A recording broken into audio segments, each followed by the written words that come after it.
KUGAN CASSIUS, IFLTV, here with Johnny Nelson, here in Riyadh. How are you, first of all? We're back again, man. We're back again. Weather's not getting warm, but it's getting warmer than it was last time. But we'll see. We'll see. Right, there has been some breaking news, as per the Ring magazine. So we know this is obviously a legitimate source. Let me read it to you. The Ring has learned that IBF heavyweight champion Daniel Dubois is sick and is currently being evaluated by a doctor. A replacement is being pursued in the event that Dubois is unable to move forward with his defence against Joseph Parker this Saturday. That must be a true story because it's from where it's coming from. Yesterday, something popped up and you said it's fake news that the fight was off and all this sort of stuff was going on about some poisoning, scandal, foolishness, and they tried to shut this thing down. And I'm saying that's fake news. I'm not having that. So let's wait and see. If it's true, that's a shame. You'll have to get to the bottom of it. But I'd heard this yesterday, but I just put it down as fake news. It's not real. So all we can do is react to what we know. So we can speculate, but you can only react to fact. Well, we do know Joshua's in town on Saturday.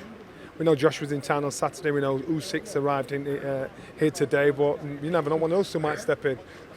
I mean, the one thing, obviously, the weight issue isn't an issue, but at this type of notice now, which is what, 3 days, is it unlikely that... It's very unlikely. It's very unlikely it's going to get anybody to pass it through, but you never know. These things, depends on how aware they were. We've just found that today, so they might have been aware of this yesterday. But we'll just have to wait and see. We saw Daniel yesterday. He looked all right to us. So let's just wait and see.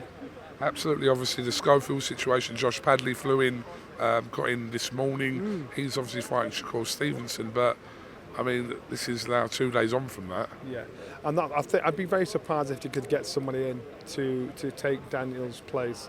And it would be such a shame, even though it's a great bill, it'd be such a shame because that seems to be the thing that everybody else is talking about more than top of the bill. Absolutely. But the rest of the card, as we hope, will obviously continue. The headline fight for this is better be even bigger. How you see this, Johnny?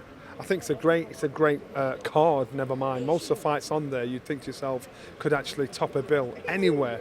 And you're talking, what? We come on air, Sky, we come on air at 4 o'clock. I think about 4:45, you've got Joshua Boats against Callum Smith. Wicked fight. Then you roll on, 5:45, you've got Zhilei Zhang. Wicked fight. And so I'm saying it's a really good bill. And the only reason why these fights won't take place is through human error, illnesses, sicknesses. There's no skullduggery going on. People have got to fight. So it's a great card. How do I see the top of the bill? I think it's revenge rather than repeat. I think Bivol understood he left too much in the ring. He should have rinsed himself out. Should have boxed at a higher pace. Should have done a lot better. He didn't. I believe he gets revenge, and I think there'll end up being a trilogy between them.